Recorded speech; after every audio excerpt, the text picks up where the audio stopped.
Di hamparan samudra biru yang tak bertepi, di antara riak ombak dan angin asin yang berhembus lembut, sebuah bayangan hitam putih meluncur anggun di bawah permukaan air.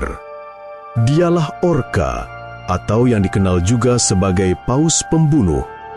Meskipun namanya terdengar menakutkan, Orca sebenarnya bukan paus sejati, melainkan anggota terbesar dari keluarga lumba-lumba.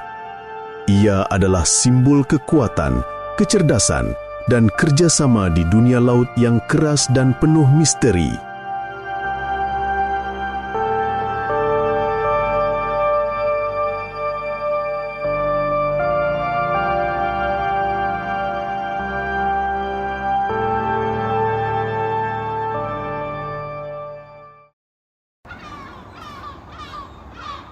Tubuh orca yang besar dapat mencapai panjang hingga 9 meter dan berat lebih dari 6 ton, bergerak dengan keanggunan yang tak terduga.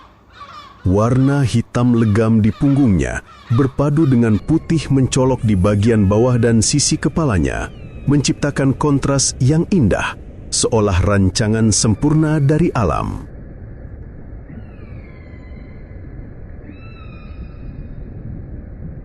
Di balik keelokan itu, tersimpan otot-otot kuat yang mampu mendorongnya menembus air dengan kecepatan lebih dari 50 km per jam.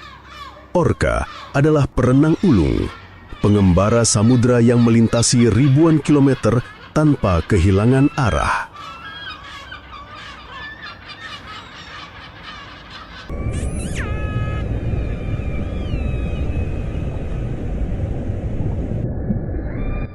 Namun kekuatan sejatinya tidak hanya pada tubuhnya, melainkan juga pada otaknya. Orca dikenal sebagai salah satu hewan paling cerdas di bumi. Otaknya besar, kompleks, dan memiliki struktur yang memungkinkan kemampuan sosial, emosi, dan komunikasi tingkat tinggi.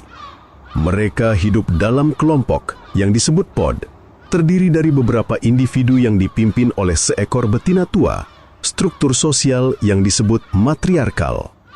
Dalam kelompok ini, setiap anggota memiliki peran dan ikatan di antara mereka begitu erat, layaknya keluarga manusia.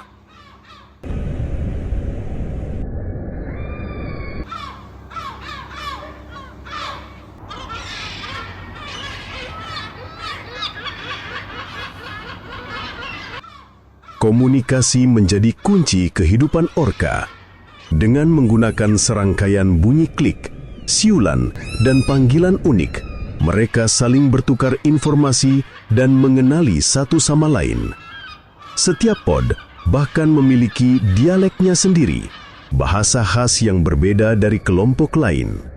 Di lautan yang luas dan sunyi, suara-suara itu bergema di antara dinding es, karang, atau dasar laut, menjadi bahasa rahasia para penguasa samudra.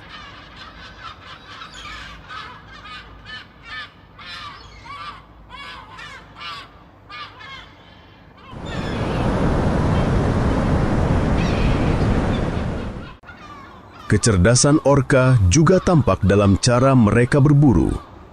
Tidak seperti predator lain yang mengandalkan kekuatan semata, orca menggunakan strategi dan kerjasama tim. Di perairan dingin Antartika, mereka sering terlihat membentuk barisan, menciptakan gelombang besar untuk menggulingkan anjing laut dari bongkahan es. Di tempat lain, seperti di pantai Patagonia, orca diketahui sengaja meluncur ke darat untuk menangkap anak anjing laut di tepi pantai. Teknik yang beresiko tinggi, namun dilakukan dengan ketepatan luar biasa. Semua itu bukan hasil naluri semata, melainkan hasil dari pembelajaran dan pengalaman kolektif yang diwariskan dari generasi ke generasi.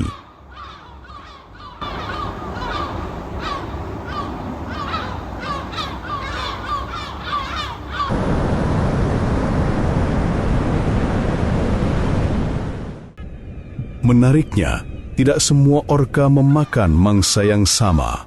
Para ilmuwan membagi mereka ke dalam dua kelompok besar, resident dan transient. Orka resident biasanya hidup di wilayah tertentu, memakan ikan dan cumi-cumi, serta hidup dalam kelompok besar yang stabil.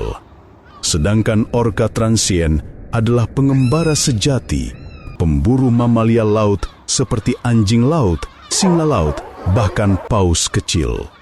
Di antara mereka juga ada kelompok offshore yang hidup jauh di tengah laut dan masih menjadi misteri besar bagi para peneliti.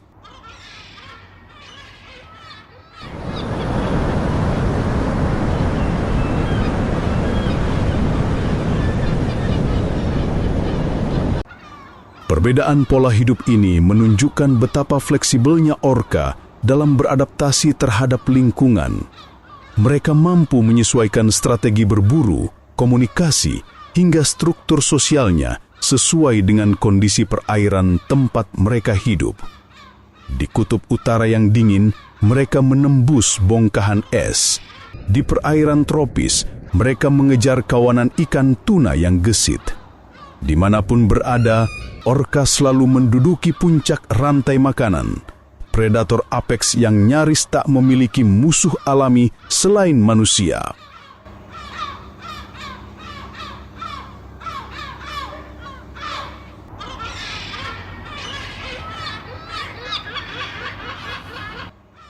Kisah orka bukan hanya tentang kekuatan dan kecerdasan, tapi juga tentang kerapuhan di tengah perubahan besar yang diciptakan manusia. Di beberapa tempat, orka masih menjadi lambang kebijaksanaan dan spiritualitas bagi masyarakat adat. Bagi mereka, orka bukan pembunuh, melainkan penjaga laut, makhluk yang mengingatkan manusia akan pentingnya keseimbangan antara alam dan kehidupan.